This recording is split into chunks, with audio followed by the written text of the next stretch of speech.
마태복음 22장 1절부터 14절 제가 말씀을 봉독하겠습니다. 예수께서 다시 비유로 대답하여 이르시되 천국은 마치 자기 아들을 위하여 혼인잔치를 베푼 어떤 임금과 같으니 그 종들을 보내어 그 청한 사람들을 혼인잔치에 오라 하였더니 오기를 싫어하거늘 다시 다른 종들을 보내며 이르되 청한 사람들에게 이르기를 내가 오찬을 준비하되 나의 소와 살찐 짐승을 잡고 모든 것을 갖추었으니 혼인잔치에 오셔서 하라 하였더니 그들이 돌아보지도 않고 한 사람은 자기 밭으로 한 사람은 자기 사업하러 가고 그 남은 자들은 종들을 잡아 모욕하고 죽이니 임금이 노하여 군대를 보내어 그 살인한 자들을 진멸하고 그 동네를 불사르고 이에 종들에게 이르되 혼인잔치는 준비되었으나 청한 사람들은 합당하지 아니하니 내거리 길에 가서 사람을 만나는 대로 혼인잔치에 청하여 오라 한대 종들이 길에 나가 악한 자나 선한 자나 만나는 대로 모두 데려오니 혼인잔치에 손님들이 가득한지라 임금이 손님들을 보러 들어올새 거기에 예복을 입지 않은 한 사람을 보고 이르되 친구여 어찌하여 예복을 입지 않고 여기 들어왔느냐 하니 그가 아무 말도 못하거늘 임금이 사환들에게 말하되 그 손발을 묶어 바깥 어두운 데에 내던지라 거기서 슬피 울며 이를 갈게 되리라 하니라 청함을 받은 자는 많되 택함을 입은 자는 적으니라. 아멘. 오늘 본문의 말씀은 임금의 아들의 혼인잔치 비유입니다. 이 비유에 보면 우리 인생들을 천국잔치에 초청하시는 하나님의 크신 사랑과 또 이 초청을 거절하는 자들이 받게 될 심판이 잘 나타나 있습니다. 자, 예수님께서 이 비유를 말씀하시게 된 배경이 있습니다. 앞서 21장에서 예수님께서 종교 지도자들의 완악한 마음을 깨우쳐 주시기 위해서 두 가지 비유를 말씀하셨습니다. 하나는 두 아들의 비유, 그리고 또 한 가지는 포도원 농부의 비유를 말씀해 주셨습니다. 이렇게 두 가지 비유를 말씀해 주셨지만 당시 종교 지도자들은 그 말씀을 듣고서도 마음이 완악하여 여전히 회개하지 않습니다. 그래서 예수님께서는 또다시 그들에게 비유로 말씀하시게 되었는데 그것은 오늘 본문의 혼인잔치의 비유입니다. 그래서 2절에 보면 예수님이 이렇게 말씀을 하십니다. 천국은 마치 자기 아들을 위하여 혼인잔치를 베푼 어떤 임금과 같다라고 말씀합니다. 혼인잔치를 베푼 어떤 임금과 같다. 지금 예수님은 천국 하나님의 나라를 혼인잔치에 비유하고 있습니다. 자, 우리 인생에 크게 세 번의 잔치를 벌인다고 합니다. 하나는 어릴 때 돌잔치, 그리고 성인이 되어서 혼인잔치, 그리고 회갑잔치. 그런데 정작 돌잔치는 당사자는 너무 어려서 잔치를 했는지도 모릅니다.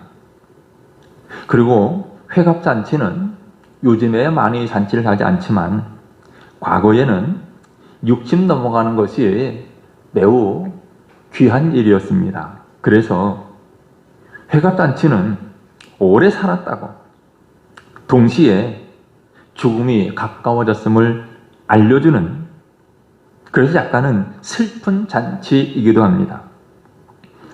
그래서 우리 인생에서 가장 기쁜 잔치는 바로 혼인잔치인데 그야말로 천국은 혼인잔치와 같은 기쁨과 즐거움이 가득한 곳입니다. 자, 동서고금을 막론하고 혼인잔치는 즐겁고 기쁘고 매우 복됩니다. 결혼 당사자인 신랑 신부는 두말할 것 없고 그동안 온갖 수고를 감당하면서 자식을 키우고 이렇게 결혼을 시키는 부모의 그 마음, 그 기쁨은 이루 헤아릴 수 없이 큽니다. 하물며 오늘 본문에 나오는 이 임금, 하나밖에 없는 아들을 위해서 혼인잔치를 준비하는 임금의 기쁨은 얼마나 크겠습니까? 그래서 오늘 본문에 나오는 이 임금은 혼인잔치를 아주 성대하게 준비했습니다. 그리고 전례에 따라서 1년 전부터 귀빈들에게 초청장을 발부했습니다. 그리고 이제 왕자의 결혼식이 있는 그 주간은 특별 공휴일로 선포해서 온 나라 백성들이 함께 즐거워하게 했습니다. 이렇게 임금은 사랑하는 아들을 위하여 모든 것을 완벽하게 준비했습니다.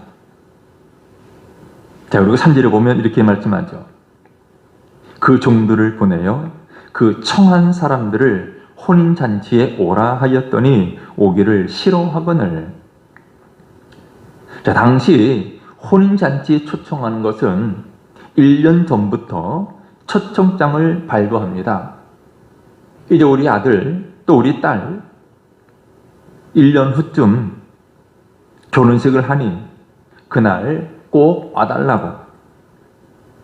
이렇게 초청장을 발부한 후에 결혼식이 임박해서는 구체적인 날짜와 또 시간과 장소를 알립니다. 그리고 이와 같이 종들을 보내서 초청한 사람들을 모셔왔습니다.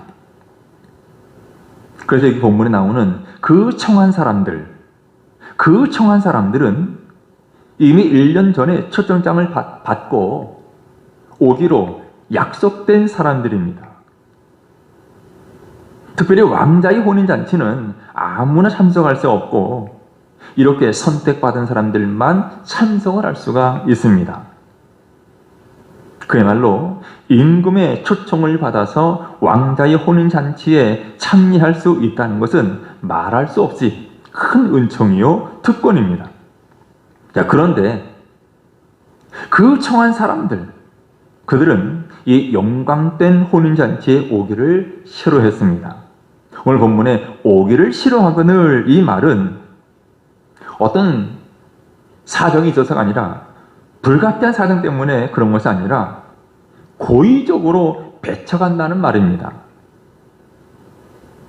당시 풍습은 처음 초청을 수락한 후에 두 번째 초청을 거절하면 그것은 주인에 대한, 초청한 사람에 대한 모욕으로 간주되었습니다. 더구나 임금의 초청을 거절한 것은 용납될 수 없는 일입니다. 여러분, 보통 임금이라면 이 정도 되면 노발대발해서 당장에 그 사람들을 불러다가 옥에 가둘 수도 있어요. 그러나 이 임금은 달랐습니다. 넓은 아량과 인내심을 가지고 다시 정중하고도 간절하게 초청하게 됩니다. 4절 말씀 보면 내가 오찬을 준비하되 나의 소와 살찐 짐승을 잡고 모든 것을 갖추었으니 혼인잔치에 오소서. 사실 임금은 조금도 아쉬울 것이 없었습니다. 또한 절대 권력을 가지고 있기 때문에 오지 않으면 강제로 오게 할 수도 있었습니다. 그러나 왕은 강제로 하지 않았습니다. 강제로 할 경우에 물론 사람들이 와서 겉으로는 웃음을 짓겠지만 마음속에는 온갖 불평과 불만, 반발심으로 가득 차게 되어서 그야말로 은혜와 기쁨이 없게 되죠. 그래서 임금은 어찌하든지 사람들이 마음으로부터 기뻐하고 축하해 주기를 간절히 바랐습니다. 이렇게 임금이 두 번째 초청을 해줌에도 불구하고 결국 초대받은 사람들은 모두 거절했습니다. 그래서 임금 종들에게 다시 말합니다. 8절 9절에 보면 혼인잔치는 준비되었으나 초청한 사람들이 합당치 않으니 내거리 길에 가서 사람을 만나는 대로 혼인잔치에 청하여 오라. 만나는 대로 사람들을 불러다가 혼인잔치에 데려오라고 그래서 종들이 길에 나갑니다. 악한 자나 선한 자나 만나는 대로 모두 데려왔습니다. 그러자 혼인잔치에 손님들로 가득하게 되었습니다. 그런데 임금이 이제 누가 얼마나 왔는가? 손님들을 보러 들어왔는데 거기서 예복을 입지 않은 한 사람을 보게 됩니다. 그리고 그에게 묻습니다. 어찌하여 예복을 입지 않고 여기 들어왔느냐? 그런데 그가 아무 말도 대답하지 못했다 그랬죠. 그래서 임금이 상관에게 말합니다. 그의 손발을 묶어 바깥 어두운 데에 내던지라. 거기서 슬피 울며 이를 갈리라. 여러분, 과연 이것이 무슨 상황입니까? 길에 다니면서 아무나 불러라고 말을 했고, 그래서 사람들이 와서 잔치에 참여해서 기쁨을 누리고 있는데 예복을 입지 않았다고 그를 손발을 묶어 바깥 어두운 데 내던지라고, 슬피 울며 이를 갈리라고 왕이 명을 내립니다. 여러분, 예수님께서 지금 하시는 이 혼인잔치 비유에서 임금은 누구를 가리킵니까? 바로 하나님을 가리킵니다. 그리고 첫 번째 초대받은 사람들, 왕강이 거부했던 그 사람들, 그들은 바로 유대인들을 가리킵니다. 그리고 임금이 보낸 종들, 그들은 구약의 여러 선지자들을 가리킵니다. 하나님께서 인류를 구원하기 위해서 유대인들을 선민으로 택하셨고, 그들을 구원하기 위해서 구약의 수많은 선지자들을 보내셨습니다. 하지만 그들은 선지자들의 말에 귀를 기울이지 않았습니다. 심지어 오늘 본문에 악한 사람들은 임금이 보낸 종들을 잡아 모욕하고 죽였다라고 6절에 표현하고 있는데, 그것처럼 완악한 유대인들, 그들은 하나님 보낸 선지자들을 핍박하고 심지어 죽이기까지 했습니다. 오늘 본문의 비유를 살펴보면 두 번째 초청에서 임금은 이렇게 말하죠. 내가 오찬을 준비하되 나의 소와 살찐 짐승을 잡고 모든 것을 갖추었으니 혼인잔치에 오소서. 모든 것을 갖추었다고 혼인잔치에 와달라고 초청했지만 청함을 받은 사람들이 임금의 초청을 끝내 거절했습니다. 임금은 백성들과 함께 잔치를 즐기기를 원했지만 이런 임금의 호의는 철저하게 무시당했습니다. 임금이 얼마나 섭섭하겠습니까? 많은 수고와 비용을 들여서 아들의 혼인을 위해서 큰 잔치를 준비했는데 두 번씩이나 거절당했으니 얼마나 마음이 섭섭했겠습니까? 자, 그러면 오늘 본문을 통해서 이들이 임금의 초청 잔치를 거절한 이유가 무엇인가를 살펴보겠습니다. 자, 첫 번째 사람은 자기 밭으로 갔다라고 합니다. 자기 밭으로.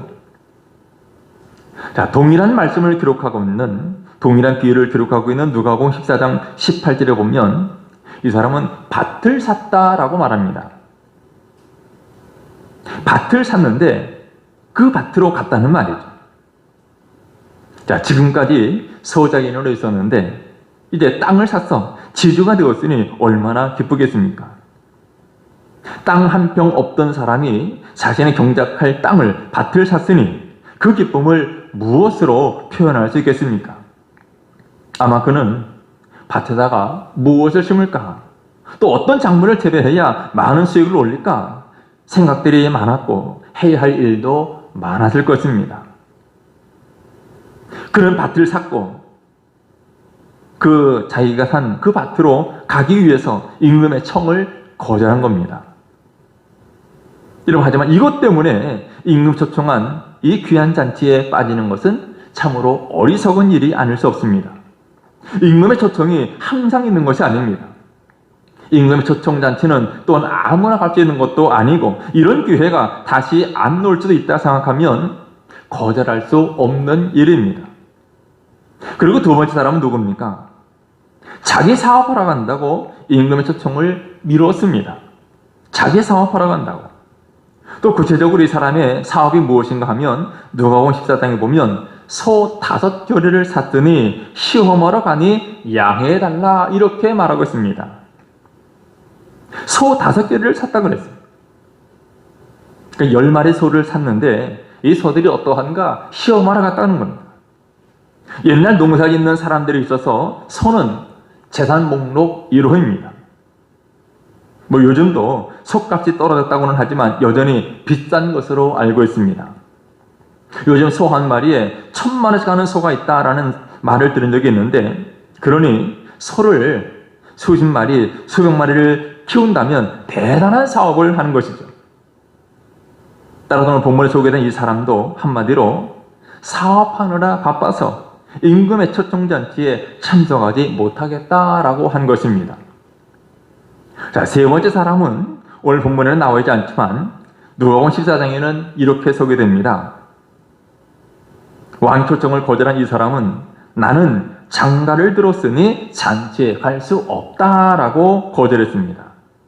장가를 들어서 아내를 맞이하였기에 가지 못하겠다라고 거절한 것입니다. 물론 결혼은 인생의 중대사고 신혼생활도 중요합니다. 하지만 신혼생활 때문에 이런 임금의 초청을 거절하는 것은 어리석은 일이죠. 여러분 어떻게 생각하면 세 사람 모두 밭으로 간 일이나 자기 사업하는 일이나 또 결혼해서 가정을 꾸리려고 하는 이 일들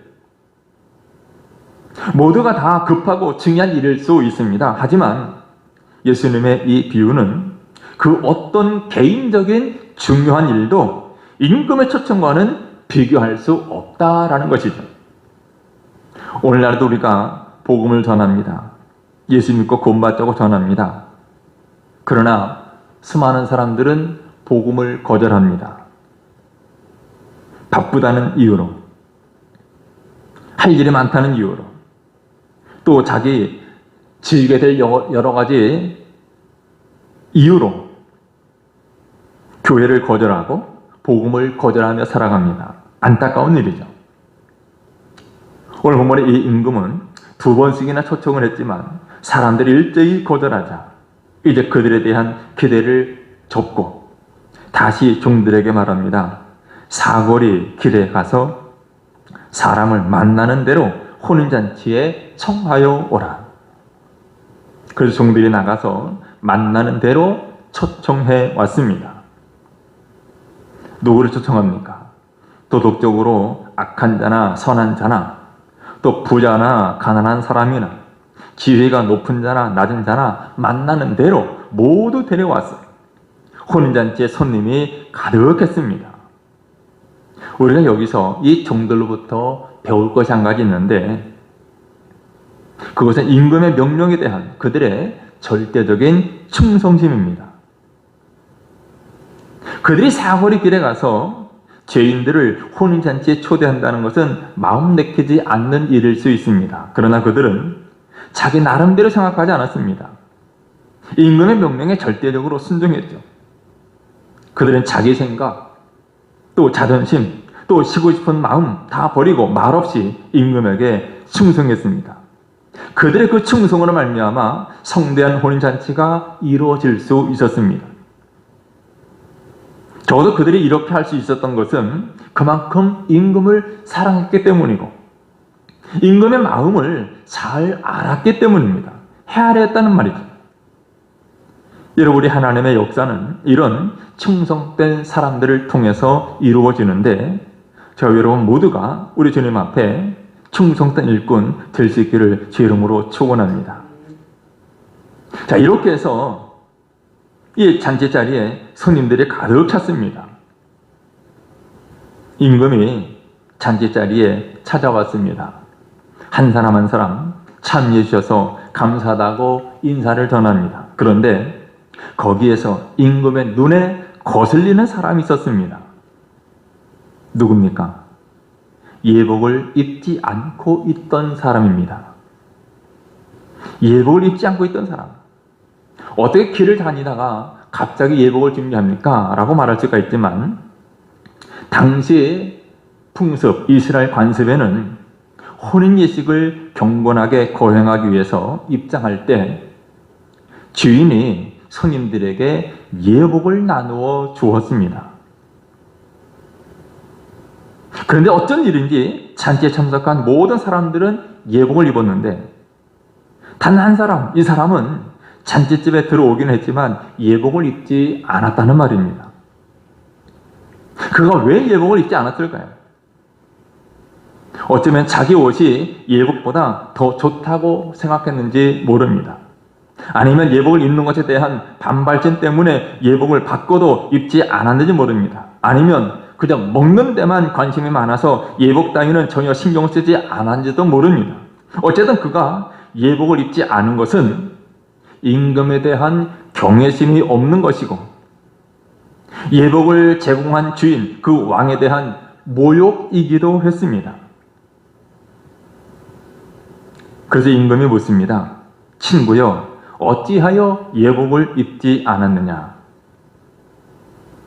이렇게 물을 때 오늘 본문에 보면 그는 아무 말도 대답하지 못했습니다. 마땅히 입어야 되는데, 입었어야 되는데 입지 않았기 때문이죠. 다른 모든 사람들은 다 입고 있는데 자기 혼자만 입지 않고 있었습니다. 적어도 이 사람이 임금의 물음에 대답을 하지 못한 것을 보면 자신이 예복을 입지 않은 잘못을 인정한 것입니다. 임금은 사원들에게 명합니다. 그 손발을 묶어 바깥 어두운 데 내던지라. 거기서 슬피 울며 이를 갈게 되리라. 결국 예복을 입지 않은 그는 잔치에 들어왔으나 잔치의 기쁨을 누리지 못하고 쫓겨나서 심판을 받게 되었습니다. 여러분, 이 임금은 그 사람이 누구인지 또 그가 어떤 생활을 했는지 묻지 않았습니다. 임금은 그의 선악을 문제 삼지 않고 그가 예복을 입고 있는가 안 입고 있는가만 문제 삼았습니다. 여러분, 이만큼 예복이 중요한데 그렇다면 지금 예수님께서 말씀하시고자 하시는 그 예복의 의미가 무엇일까요? 여기 말하는 예복은 예수 그리스도를 믿음으로 말미암아 의롭다함을 얻게 되는 것을 말합니다. 곧 예수 그리스도의 옷, 믿음의 옷을 가리킵니다. 여러분, 우리가 이 옷을 입어야만 천국에 들어가서 구원의 잔치에 참여할 수 있습니다. 옷을 새로 입으려면 먼저 입고 있던 옷을 벗어야죠. 우리가 예수 그리스도의 옷, 믿음 옷을 입으려면 반드시 내가 입고 있던 옷을 벗어버려야 됩니다. 교만과 정욕으로 더럽혀진 옷, 불신과 불신종과 반발심으로 얼룩진 옷을 벗어버려야 합니다. 그리고 예수 그리스도를 옷 입어야 되죠. 다시 말하면 예수 그리스도의 보배로운 피로 우리의 추하고 더러운 죄를 씻음 받아야 합니다. 그때 우리는 우리 주님의 정결한 신부가 되어서 거룩하고 영광스러운 어린 양의 혼인잔치에 참여해서 천국 기쁨을 누릴 수가 있습니다. 여러분 모두가 예수 그리스도의 옷, 믿음의 옷을 입어 천국 혼인잔치에 다 참여할 수 있기를 제 이름으로 축원합니다. 자, 그런데 오늘 말씀에서, 오늘 예수님께서 하시는 이 비유에서 예수님이 하고자 하시는 말씀의 핵심은 무엇입니까? 처음 초대받은 사람들, 그들은 자신들의 삶의 이유로 말미암아 거절했고 또 잔치자리에는 들어왔지만 예복을 입지 않았기 때문에 역시 그도 혼인잔치에 참여할 수 없게 되었다는 것. 그래서 14절에서 그것을 이렇게 표현합니다. 청함을 받은 자는 많되 택함을 입은 자는 적으니라. 청함을 받은 사람은 많지만 택함을 입은 자는 적다라고 예수님이 결론적으로 말씀하십니다. 여러분, 청함을 받은 사람은 어떤 사람들입니까? 앞에 살펴보았던 세 부류의 사람들,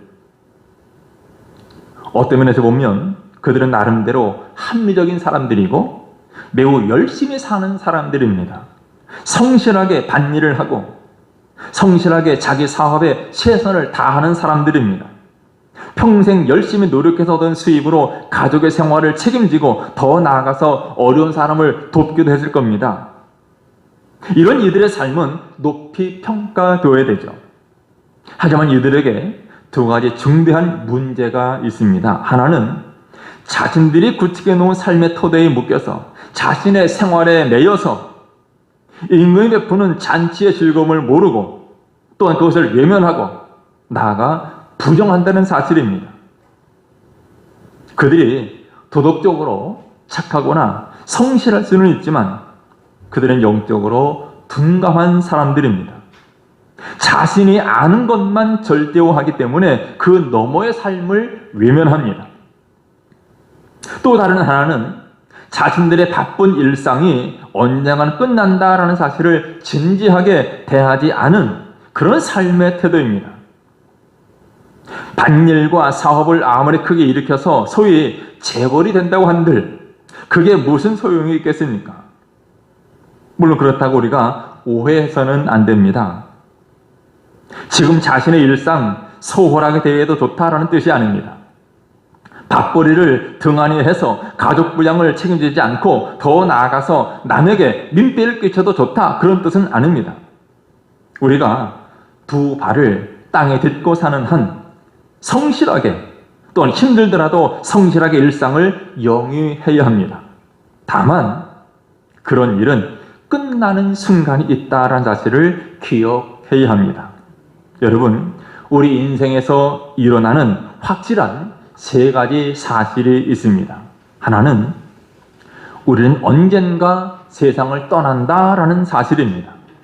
그리고 두 번째는 세상을 떠날 때에는 순서가 없다라는 사실이고, 세 번째는 세상 떠난 이후에, 죽음 이후에 영원한 세계가 있다는 사실입니다.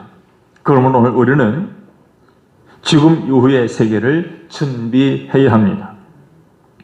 오늘 본문에 나온 이 청함을 받았던 사람들, 그들은 이것을 알지 못했고 준비하지 못했습니다. 결국 본문에서 임금은 잔치 자리를 채우기 위해서 특단의 조치를 내렸습니다. 길에 나가서 만나는 사람들을 잔치에 데리고 오게 했습니다. 사실 이 사람들은 초대받지 못했던 사람들입니다. 하지만 그들을 끌어들이자 잔치 자리가 손님들로 가득 찼습니다. 바로 이들이 택함을 입은 사람들입니다. 여러분, 이전에 초대를 받았으나 오지 않은 사람들, 또한 지금 다시 초대를 받았지만 예복을 입지 않은 사람들, 같은 부류입니다. 결국 그들은 혼인잔치에 참여하지 않았고 참여할 수 없는 사람들이죠. 그러므로 예복은 그 잔치에 참여하는 합당한 모습이라고 할 수 있습니다. 여러분, 천국은, 하나님의 나라는 모든 사람들에게 열려 있지만 그렇다고 모든 사람들이 들어가는 것은 아닙니다. 누가 들어갑니까? 예복을 입은 자들입니다. 진정한 믿음을 가지고 있어야 합니다. 오늘 예수님 말씀대로 청함을 받은 자는 많되 택함을 입은 자는 적으니라. 무슨 말입니까? 청함을 받은 사람과 택함을 입은 자는 반드시 구별된다는 말입니다. 청함을 받은 사람들의 겉모습은 교회에 다니고 있는 사람들일 것입니다. 그리고 택함을 받은 자는 마지막 구원을 받는 사람들입니다. 우리가 이 말씀을 잘못 오해하면 하나님이 구원해 준다고 말씀하시고 도중에 하나님이 마음이 변해서 취소시키는 것이 아니냐, 구원에 탈락이 있는 것은 아니냐라고 오해할 수 있습니다. 그러나 진정한 구원에는 탈락이란 없습니다. 하나님이 취소하시는 것은 없습니다. 지금 이 말씀이 의미하는 것은 가짜 구원이 있다라는 것입니다. 다시 말하면 구원받은 것처럼 보이는 사람들이 있다라는 거죠. 지금 교회에 다니고 있다라고 해서 또 자기 자신이 나는 구원받았다라고 확신한다고 해서 진정한 구원이 있을 수 있다는 것은 아닙니다. 교회 다니고 있다고 해서 다 구원받는 것이 아니고 나 구원받았다라고 말만 한다고 해서 과연 그가 진정으로 구원받았느냐? 그렇지 않을 수 있다는 말입니다. 오직 택함 받은 자, 예복을 입은 자만이 천국에 들어가는 진정한 구원을 받은 사람들입니다. 여러분, 우리는 결코 구원을 당연시하지 말아야 합니다. 구원을 가볍게 여기고 자신의 일만 중시해서 결혼잔치 참여를 거절한 사람처럼 되지 말아야 합니다. 서두에 말씀드린 대로 예수님은 지금 누구에게 이 말씀을 하고 있습니까? 당시 성전에서 자신을 공격하는 종교 지도자들을 향해서 이 말씀을 하고 계시죠. 그들을 책망하시는 것입니다. 결국 그들을 향해서 바깥 어두운데 내어던지라, 거기 슬피 울며 이를 갈게 되리라. 쉽게 표현하면 지옥에 떨어져서 슬피 울며 이를 갈게 되리라. 종교 지도자를 향해서 하는 예수님의 책망의 말씀입니다. 여러분, 예수님의 이 말씀이 과한 것 같습니까? 결코 아닙니다. 그들의 처절한 모습을 말씀하신 것입니다. 여러분, 오늘날에도 이 말씀은 여전히 유효합니다. 그러므로 오늘 우리는 우리 자신의 구원을 두고 사도 바울의 말씀대로 두렵고 떨림으로 구원을 이루어 가야 합니다. 나도 구원에서 한참 멀리 떨어져 있을 수 있다는 것을 명심해야 합니다. 우리가 하나님의 나라에 들어가려면 내 옷을 벗고 예수 그리스도의 옷을 입어야 합니다. 죄의 옷을 벗고 의의 옷을 입어야 합니다. 하나님께서 우리에게 요구하시는 것은 딱 한 가지입니다. 우리의 죄를 회개하고 예수 그리스도를 영접하기를 원하십니다. 그리고 예수 믿는 사람답게 행동하기를 원하십니다. 그러므로 우리는 믿음 안에서 진실하고 거룩하게 살아야 합니다. 여러분, 예수 그리스도의 옷, 이 믿음의 옷을 입지 않은 자는 철저히 심판을 받습니다. 바깥 어두운 데 내어 던져서 거기서 슬피 울며 이를 갈게 되는 이런 심판을 받습니다. 예수님 이 말씀을 왜 하십니까? 교회에는 다니지만 예수 그리스도를 영접하지 않은 사람들이 있습니다. 하나님 말씀을 많이 듣고 배워서 알고는 있지만 말씀을 공부한 것 때문에, 말씀 많이 아는 것 때문에 자신을 의롭다고 생각하는 이들이 많습니다. 예수를 믿는다고는 하지만 예수를 믿는 사람답게 살지 않는 사람들이 있습니다.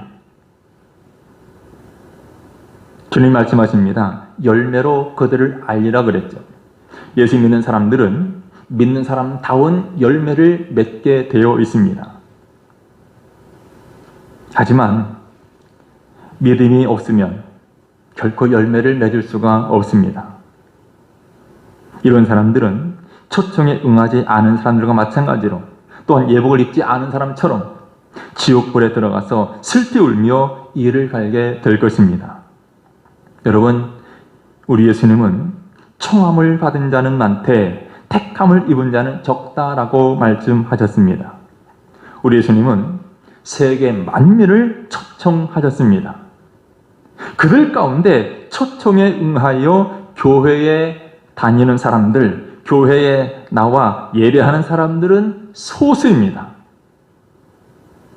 그리고 그 중에서도, 교회에 앉아있는 사람들 중에서도 예수님을 영접한 사람, 택함을 입은 사람은 극소수입니다. 내가 택함을 받았는지 그것을 무엇으로 알 수 있습니까?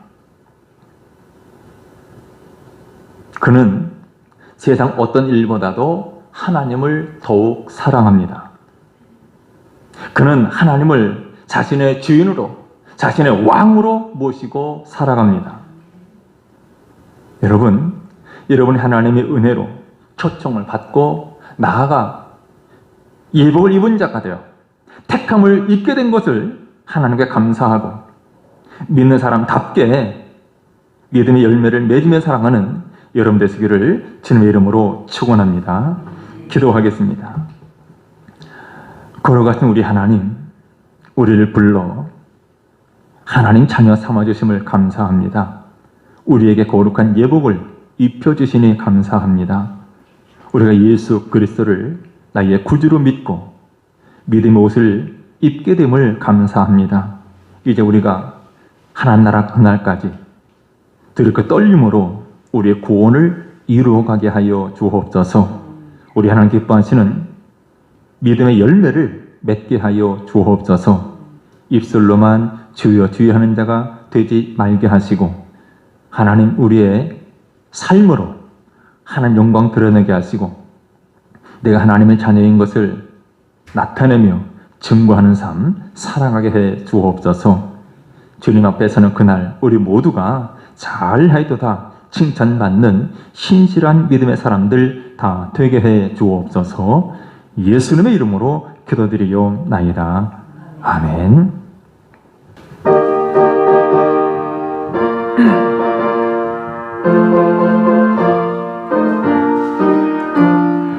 우리를 죄에서 구하시려 주 예수 십자가 지셨으니 기쁘게 부르세 할렐루야. 나 구원 얻었네. 찬송하세 찬송하세 주님 나를 구하셨네. 찬송하세 찬송하세 주가 구원하셨네. 우리를 주께서 구했으니 이전에 행하던 악한 일과 추하고 더러운 모든 일을 온전히 버렸네. 찬송하세 찬송하세 주님 나를 구하셨네. 찬송하세 찬송하세 주가 구원하셨네. 나 지금 죄에서 사함받아 거룩한 백성이 되었으니 이 육신 장막을 벗을 때도 겁난 건 없겠네. 찬송하세 찬송하세 주님 나를 구하셨네. 찬송하세 찬송하세 주가 구원하셨네. 우리가 이 세상 떠날 때에 예수의 손 몸을 굳게 잡고